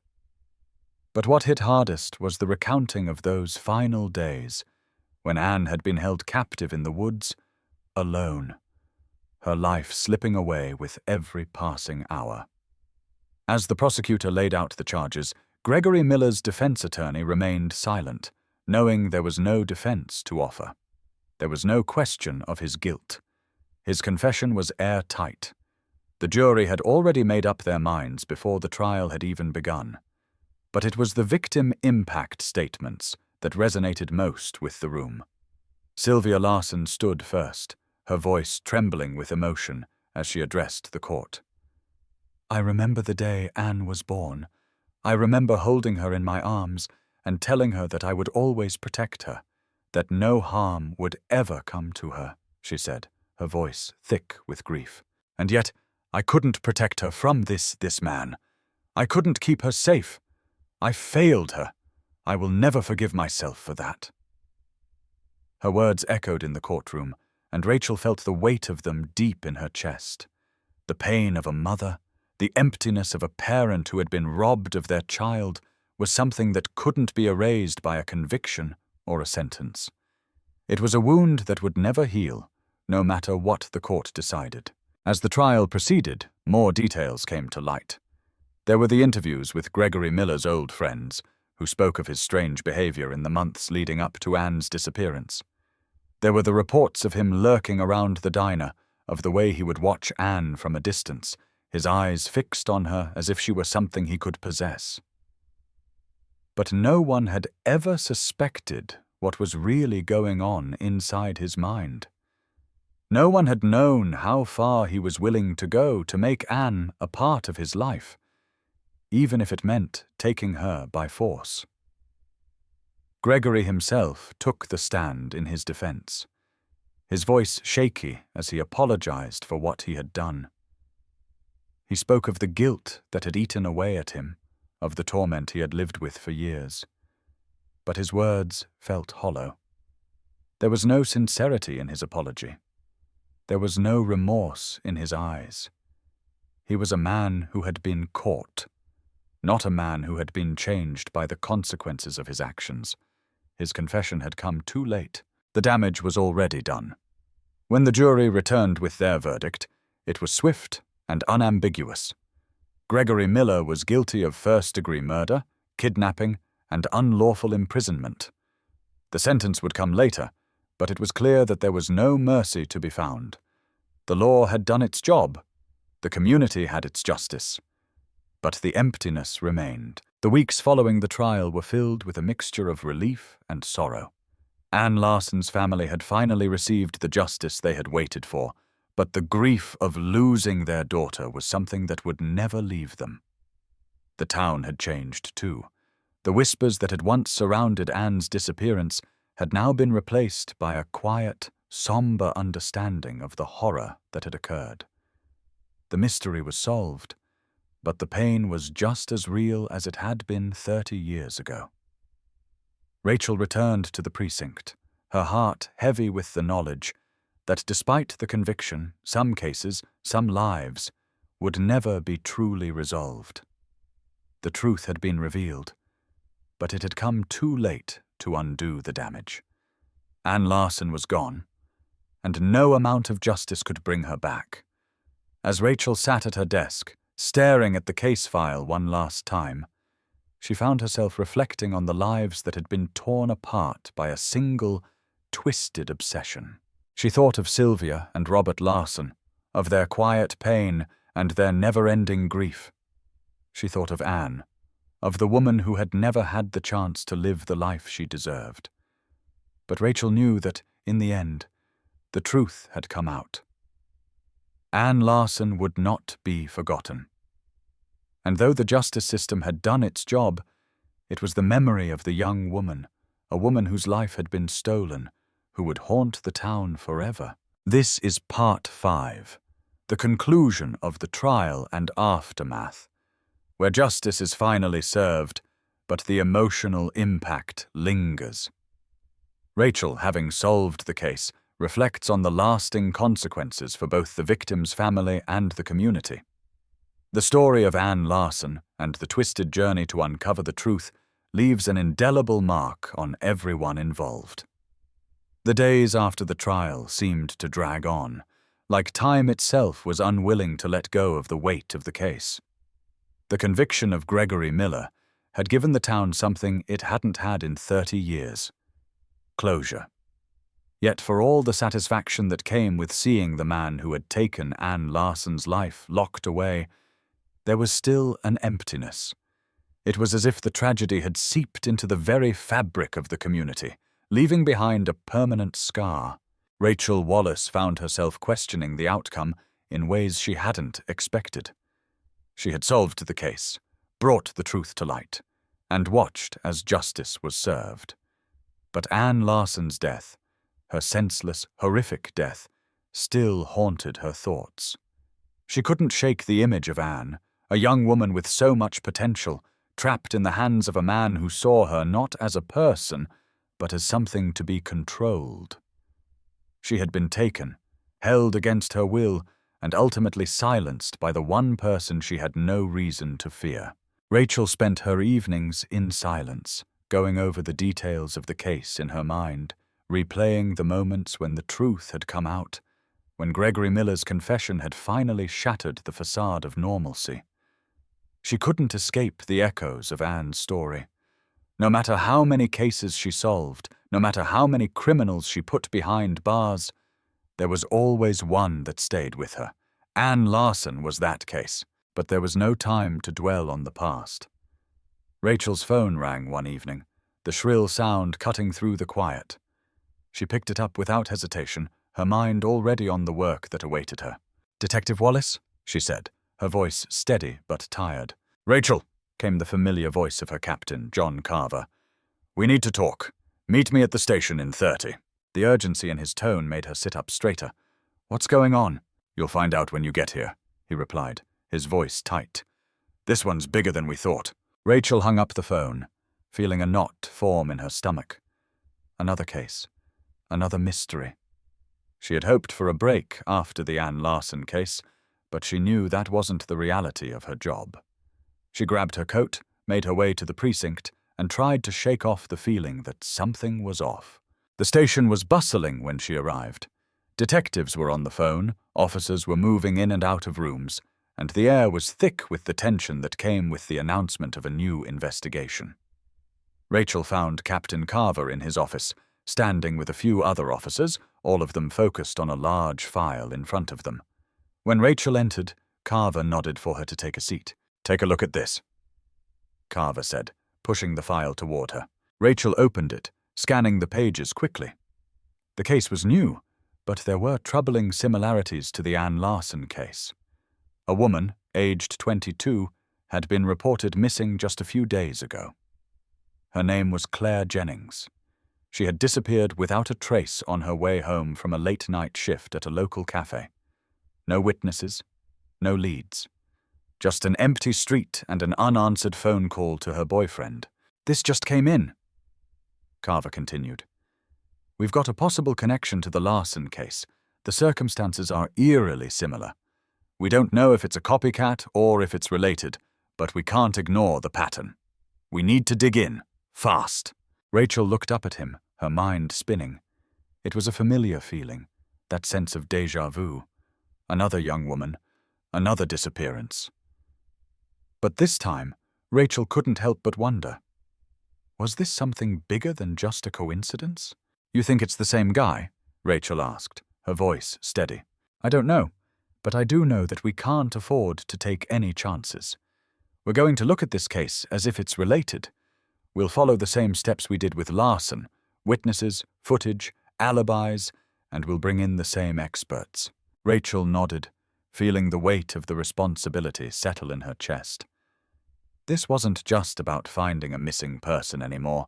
It was about stopping something that had the potential to spiral out of control. "We'll start with the family," Rachel said, her voice firm. "I'll visit the boyfriend first. If there's a connection, we need to uncover it before it's too late." The first step in the investigation was always the hardest. Meeting the family, the loved ones left behind, was never easy. Rachel had seen the look in their eyes before, the pleading, the desperation. And today was no different. She met Claire Jennings' boyfriend Mark at a small cafe where he had agreed to meet her. He was in his mid-20s, with dark hair and tired eyes. He didn't look like someone who had been sleeping. He looked like someone who hadn't slept in days. His face was gaunt, his hands shaking as he nervously fidgeted with the cup in front of him. "I don't know what happened to her," Mark said, his voice barely above a whisper. "She was supposed to be home by midnight. I kept calling her. She didn't answer. I thought maybe she had just fallen asleep or something. But then I got the call."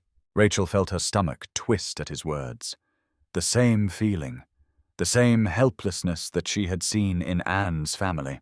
It was a feeling she couldn't ignore. "What did Claire say to you before she disappeared?" Rachel asked gently. "Nothing strange, really," Mark replied. She'd been working a late shift at the cafe. She was just tired, said she couldn't wait to get home. She didn't mention anyone strange or anything out of the ordinary. Rachel's mind raced. There was nothing here that stood out, no immediate suspects. But the more she listened to Mark, the more she realized how normal this all sounded. Too normal. Claire Jennings had simply vanished, like Ann Larson. And Rachel couldn't shake the feeling that it wasn't just a coincidence. "I'm going to need you to stay in town, Mark," Rachel said, her tone firm. We'll keep in touch. If you remember anything at all, don't hesitate to call." Mark nodded, his eyes distant, as if he was already lost in the fog of worry and confusion. Rachel left the cafe, her mind heavy with unanswered questions. The next few days were a blur of interviews and dead ends. No one had seen anything. No one had heard anything. The neighborhood was quiet, as if nothing had happened at all. Rachel sat in the precinct, staring at the case files, the similarities between Claire's disappearance and Anne's haunting her every thought. Her phone buzzed, pulling her out of her thoughts. It was a message from the lab. "We've found something. The DNA samples from the scene match the Larson case. Same guy." Rachel's heart skipped a beat. It was as she had feared. This wasn't just a coincidence. Claire Jennings was the second victim of the same person who had taken Anne Larson. And now, with the DNA evidence linking the two cases, Rachel knew they were dealing with something far more sinister than a simple missing persons case. The puzzle pieces were starting to fall into place. The same person was hunting these women, and they were getting closer. Rachel's stomach turned as she realized that she was no longer just trying to solve a case. She was hunting a predator, a man who had been stalking young women for years, leaving a trail of fear and destruction behind him. Rachel felt the weight of the investigation settle in her bones. They were getting closer to the truth, but with every step forward, the danger grew more real. This was no longer just a case. It was a race against time. The man who had killed Anne Larson was still out there. And now, with another woman's life hanging in the balance, Rachel couldn't afford to stop until she found him. The case was far from over. But as Rachel looked out over the city from the precinct window, she knew one thing for sure. This man wouldn't escape her again. This is part 6 of the investigation, as Rachel faces the chilling realization that the case is far from over. With DNA evidence linking the new disappearance of Claire Jennings to Anne Larson's murder, Rachel begins to understand that she's dealing with a serial predator. The investigation takes on new urgency, and Rachel realizes that time is running out to catch him before he strikes again. The news hit the precinct like a bombshell. Claire Jennings was not the only victim. The DNA match between her case and Anne Larson's wasn't just a coincidence. Rachel Wallace had suspected a connection from the beginning, but now the evidence was irrefutable. They were dealing with a serial killer, someone who had been hiding in plain sight, preying on young women and leaving a trail of destruction behind him. The horrifying reality set in, and with it, the weight of responsibility fell squarely on Rachel's shoulders. The clock was ticking. They had a limited window of time before the killer could disappear again, before another woman could become his next victim. Rachel knew that finding him would require more than just good detective work. It would require uncovering the hidden connections, the patterns, and the clues that had been buried beneath the surface for far too long. She had to stay ahead of him, outsmart him, or more lives would be lost. The first step was revisiting everything they had on Gregory Miller. The investigation into his life, his movements, his history. It all seemed to point back to him. But Rachel knew there were gaps. She had seen the fear in his eyes when he confessed, but she hadn't gotten the full story. He had admitted to kidnapping Anne, holding her captive, and eventually killing her. But had he been involved in any other disappearances? Had he been working alone? Rachel's team sifted through the files on Gregory Miller. They searched for any other unsolved cases that might fit the pattern, missing women who had disappeared in similar circumstances.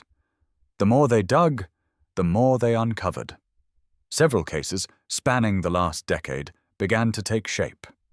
Women who had vanished from different parts of the city, women with no connections to each other, but whose disappearances shared eerie similarities. The clues were there, but they had been overlooked or dismissed as isolated incidents. As Rachel reviewed the case files, she couldn't ignore the thought that kept creeping into her mind. Was Miller truly the only one behind these crimes, or had he been part of something bigger? The nature of the crimes, calculated, deliberate, and so disturbingly similar, suggested that there was more to the story than a lone predator operating in isolation. She called for a meeting with her team. The urgency in her voice was evident when they all gathered around the table. "We need to look beyond Gregory Miller," Rachel said, her voice steady but filled with an intensity that cut through the air. "This is bigger than just one man. I believe there's a network, or at least someone else involved. We need to cast a wider net." The team nodded, and they began to work quickly, reviewing old case files and re-interviewing witnesses. They combed through surveillance footage, cross-referenced missing persons reports, and spoke with the families of the women who had gone missing. One thing became clear. There was a pattern in Miller's actions that no one had noticed before. As the investigation progressed, Rachel began to piece together something chilling. There was a network of connections, and it went beyond Gregory Miller.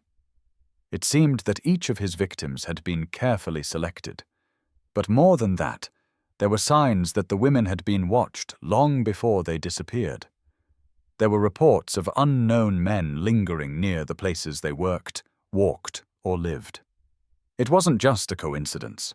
Miller had been tracking these women, observing their routines, and planning his moves in the most meticulous way. The chilling part was that he knew exactly when to strike. Rachel spent hours poring over the last known whereabouts of the women: Ann Larson, Claire Jennings, and the others who had vanished. They had all been in places where they should have been safe. Public places, well-traveled roads, familiar routes. Yet they had all disappeared without a trace. There had been no signs of a struggle, no obvious witnesses. Each woman seemed to vanish into thin air, as though she had been taken by someone who knew exactly how to make her disappearance seem like a mystery rather than a crime. Then, one name kept resurfacing in her mind: Elliot Pierce. A name she had seen in the case files but hadn't given much thought to at first.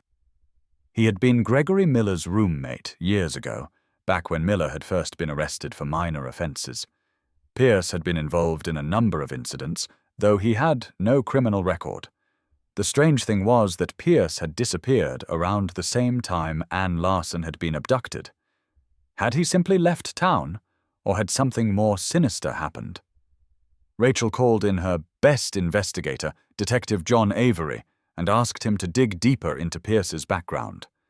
They needed to find out who he was, where he went, and what he had been involved in. The more they learned about Pierce, the more Rachel became convinced that he had been a partner in crime, if not the mastermind behind the disappearances.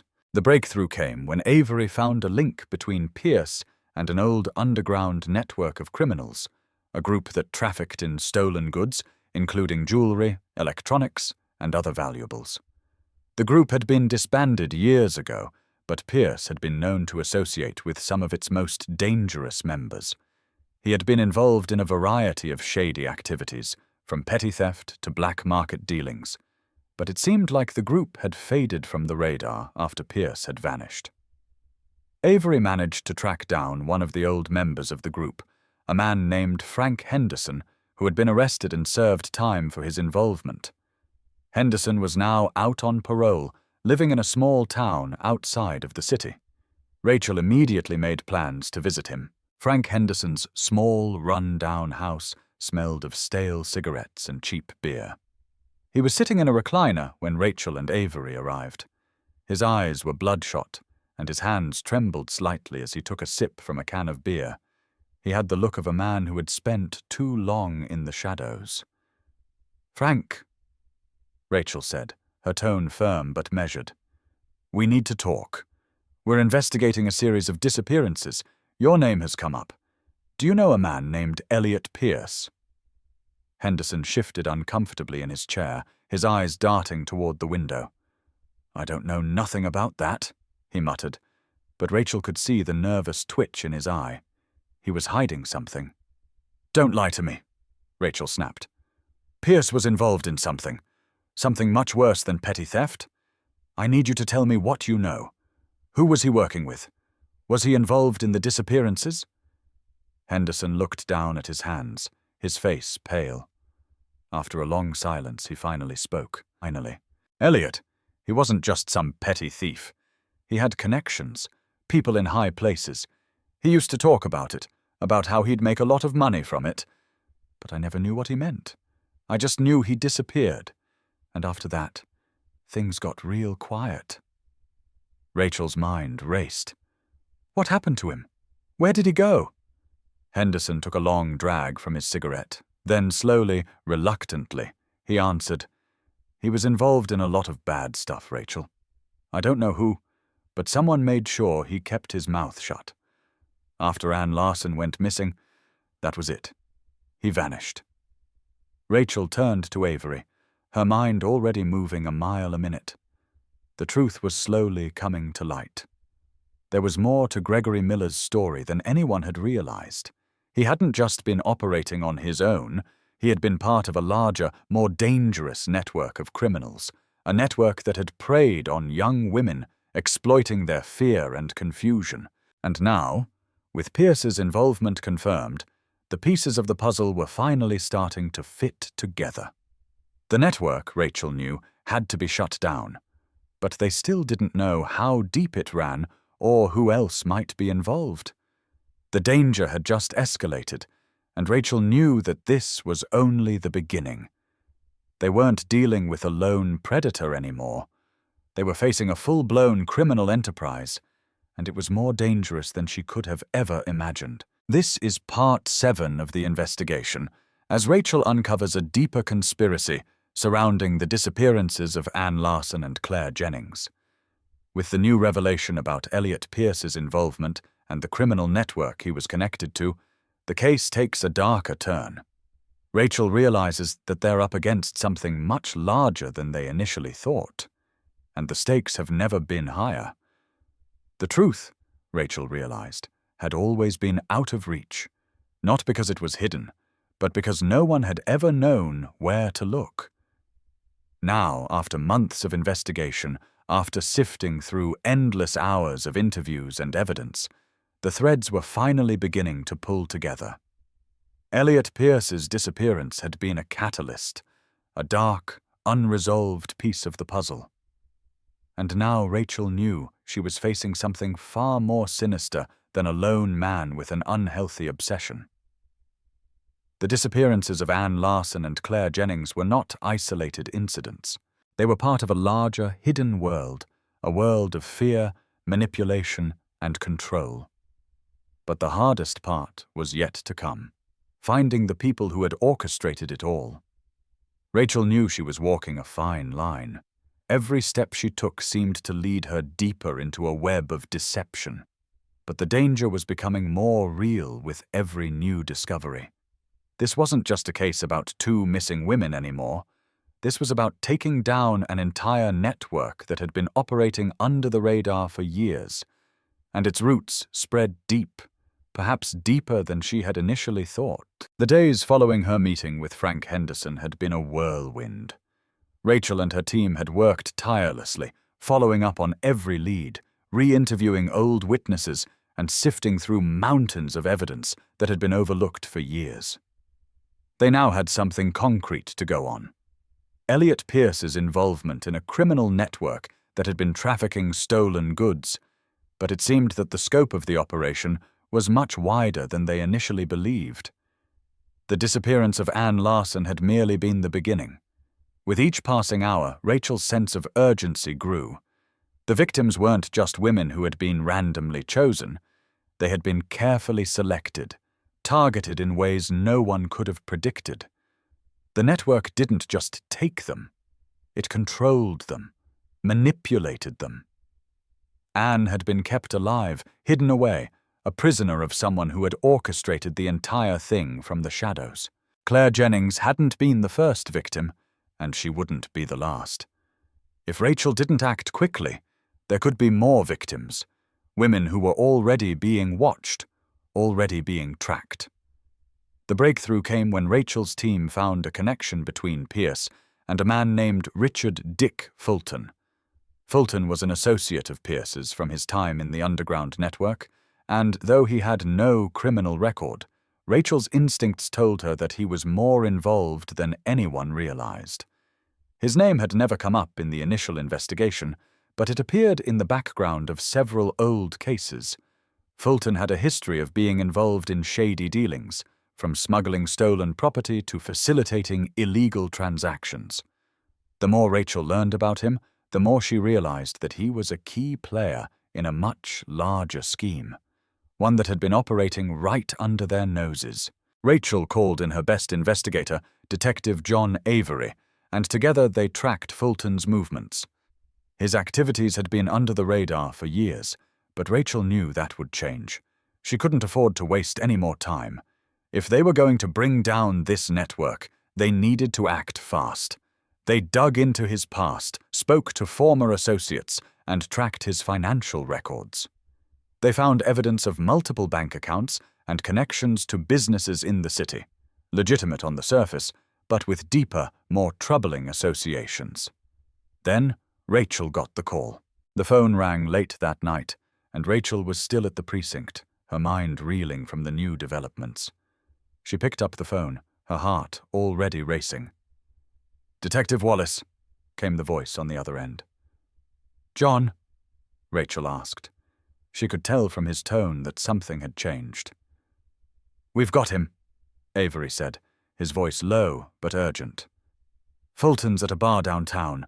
We're about to make the arrest." Rachel felt a surge of adrenaline shoot through her. This was it, the moment they had been working toward for months. They had finally tracked down one of the key players in the operation, and now it was time to bring him in. But something gnawed at her, a feeling that this was just the tip of the iceberg. There was still so much left unanswered. "Hold tight, John," Rachel said, grabbing her coat. "I'm on my way." The bar was located in a quiet part of town, away from the main streets and the bustling nightlife. It was the kind of place that didn't advertise its presence, a low-key spot where the city's underbelly came to hide. Rachel and Avery arrived at the scene in minutes, their eyes scanning the dimly lit interior. They moved quickly, approaching the bar with purpose, ready for whatever confrontation lay ahead. Fulton was sitting in a booth in the corner, his back to the wall. His eyes met Rachel's as she approached, and for a brief moment she saw something in his expression, recognition, fear, maybe even resignation. He knew what was coming. He knew that his time was up. "Richard Fulton," Rachel said, her voice cold as she stood over him. "You're under arrest for the kidnapping and murder of Ann Larson, Claire Jennings, and others. You have the right to remain silent." Fulton didn't move. He didn't try to escape, didn't reach for a weapon. He simply sat there, his face unreadable. For a long moment there was silence between them, the weight of the moment hanging in the air. "You're making a mistake," Fulton said finally, his voice calm, but with a hint of bitterness. "You don't know the full story, Detective. You never will." Rachel felt her stomach twist. She had heard this before. The arrogance, the deflection. But it didn't matter. They had enough evidence to bring him in. He wasn't getting away this time. "I know more than you think," Rachel said, her voice steady. "You're not getting away with this. It's over, Fulton." The interrogation room was sterile, quiet. Rachel sat across from Fulton, her eyes locked on his, waiting for him to crack. He had been arrested, but this wasn't over. There was more to this than just him. The network, the system that had supported his actions, still needed to be brought down. "So, Richard," Rachel began, her tone calm but insistent, "let's talk about your role in this operation. You were involved in the abductions, the trafficking, weren't you? And you knew about Gregory Miller, about what he did to Ann Larson." Fulton remained silent, his hands folded in front of him. He wasn't looking at her anymore. He was staring straight ahead, as if trying to block out the inevitable. "I told you," he said slowly. "You don't know everything. There's a lot you still don't understand. There are people higher up than you realize. You think I'm the only one? Think again." Rachel's pulse quickened. She had known there were others, but hearing it from Fulton's lips confirmed her suspicions. This was bigger than she had thought. "Who?" she asked, leaning forward. "Who else is involved? Tell me everything, now!" Fulton's lips curled into a faint, knowing smile. "It's not that simple. There's too much at stake. You'll never reach them. They'll make sure of it." Rachel's frustration boiled over. "You're already in custody, Richard. You're already facing charges. You don't get to play games anymore." Fulton's smile faded, but he didn't speak. The tension in the room was palpable. Rachel knew that this was just another game, another attempt to distract her, to throw her off track. But she wasn't going to fall for it. She wasn't going to let him win. After a long silence, Fulton finally spoke again, but his words were cryptic, unsettling. "You think you can stop them? You can't. You'll never catch them. They're too far gone. It's too late." Rachel's mind raced. Who were these people? What had they done to cover their tracks so well? And why were they so untouchable? The answers were just out of reach. But Rachel knew one thing for sure. This wasn't the end. The operation was far from finished, and if Fulton wasn't going to cooperate, she would have to find another way to bring the rest of the network down. As Rachel left the interrogation room, the weight of her next steps settled on her. The walls were closing in on the criminal network, but the final pieces remained elusive. The danger wasn't over. The real battle was just beginning. And Rachel was more determined than ever to see it through to the end. This is part 8, as Rachel makes a significant breakthrough by arresting Richard Fulton, one of the key figures in the criminal network. The tension heightens as Fulton remains tight-lipped, refusing to cooperate, leaving Rachel to piece together the remaining pieces of the puzzle. The investigation has only just begun, and the stakes have never been higher. The city had never felt so heavy. Every corner, every quiet street, every passing car seemed to pulse with the unspoken truth of what was unfolding beneath the surface. The arrest of Richard Fulton had brought them closer to the answers they so desperately needed, but Rachel Wallace couldn't shake the feeling that they were only scratching the surface of a much darker, more intricate web. Fulton's silence was maddening, a deliberate attempt to hold on to the power he had once wielded. But the problem was, Rachel knew too much now. She knew that whatever games he was playing, the clock was ticking. The truth couldn't stay buried forever. The arrest had sent shockwaves through the precinct. Officers were pulling double shifts, combing through old case files, cross-referencing names, and re-interviewing witnesses. But despite all the work, the case felt like it was spiraling into a storm of uncertainties. Fulton knew things that Rachel needed to understand if she was going to dismantle the network that had been preying on these women for years. Rachel stared at the file on her desk, the weight of the case pressing on her chest. Every detail, every new revelation seemed to lead her down a path she couldn't yet fully comprehend. She had spent days talking to her team, trying to piece together the fragmented evidence, but the connection between Gregory Miller, Elliot Pierce, and Richard Fulton had yet to make sense. There were gaps, large ones, that Rachel couldn't fill in just yet. The network was bigger, more organized than she had imagined, and the most chilling part was that they were still out there, still moving in the shadows. Rachel's phone buzzed, pulling her from her thoughts. It was John Avery, her trusted investigator, calling with an update. "We've got something," Avery said, his voice tinged with urgency. "It's about Fulton. We just got our hands on some of his old financial records. There's a name that keeps coming up, someone tied to the trafficking operation, someone we haven't looked at yet." Rachel's pulse quickened. "Who?" "Lena Foster," Avery replied, his voice clipped. "She's been under the radar for years, no criminal record, but she's got ties to some big players in the city. I think she's the key to understanding how this whole thing has worked. We need to bring her in." Rachel's heart raced as she absorbed the information. Lena Foster. The name meant nothing to her at first, but now it felt like the missing piece of the puzzle. She was connected to a network that had eluded them for so long. This was the break they had been waiting for, but it came with a chilling realization. Foster wasn't just another low-level criminal. She was someone who had played a central role in orchestrating the disappearances. "Where do we find her?" Rachel asked, already reaching for her coat. "She's been working at a high-end club downtown," Avery said. "Her name pops up in some of the financial transactions tied to the victims, but it's all been covered up. The club's connected to some shady businesses in the area. If we're going to get to the bottom of this, we need to start there." The club was a stark contrast to the grim investigation that had led Rachel to it.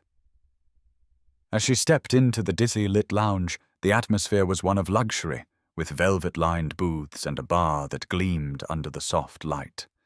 But the polished exterior masked something darker, a world of secrets, of deals made in shadow, of women whose lives had been torn apart by the very people who frequented places like this. Rachel could almost feel the weight of the place, like it had been built on lies and manipulation. She and Avery walked to the back, where the club's management was located. The manager, a jittery man with a permanent scowl, seemed more nervous than he should have been. When Rachel introduced herself, his eyes darted to the side, avoiding her gaze. "We're looking for Lena Foster," Rachel said, her tone flat and authoritative. "We know she works here. We need to talk to her." The manager hesitated. "I don't know what you're talking about," he said, his voice tight, but Rachel could see the sweat gathering on his brow. "Lena's just a waitress. She's nothing special." Rachel wasn't fooled. "You can tell me the truth, or I can have this place shut down for illegal activity. You think your customers will keep coming then? You think you'll still have a job?" The manager swallowed hard. He clearly knew who he was dealing with, and he knew better than to lie to Rachel. He finally nodded and led them through a back hallway into a small office. There, sitting at a desk, was Lena Foster. Her appearance was striking. Dark hair, sharp features, and an aura of cold confidence. She looked up when they entered, her expression unreadable. "Detective Wallace?" she said, her voice smooth, almost rehearsed. "I've been expecting you." Rachel's heart skipped a beat. The calmness in Lena's voice was unsettling. It was as though she had been preparing for this moment, just waiting for the day when the law would come knocking. Rachel could see it now. This woman had been a linchpin in a much larger operation. And now it was time to get the truth out of her. "You knew who I was, but I'm guessing you didn't know what I'm here for," Rachel said, stepping closer. "You've been involved in a trafficking operation that spans years. You've been part of something much bigger than you think you are." Lena didn't flinch. She didn't react. She just smiled. A cold, knowing smile. "You've done your homework, detective, but you're wasting your time. It's too late." Rachel's mind raced. "Too late for what?" Lena leaned back in her chair, crossing her arms. "You think this is about a few missing girls? You think you've uncovered something? No, you've stumbled into something much bigger. There are people involved in this who have power, people who could shut this whole thing down before you even get close." Rachel felt her stomach twist. The deeper they got, the more complicated it became. Lena wasn't just a part of the operation. She was a key player, someone who had knowledge of the bigger forces at work. "You'll never take them down, detective," Lena continued, her voice laced with arrogance.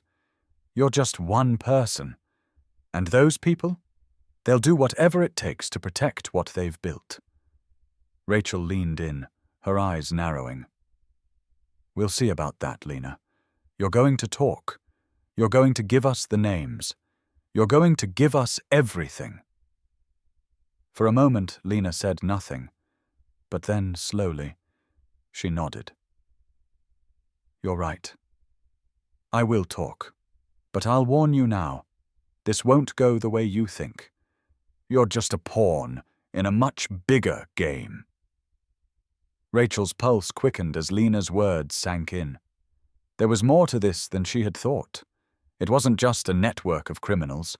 It was a well-guarded empire, one that had been operating in the shadows for years.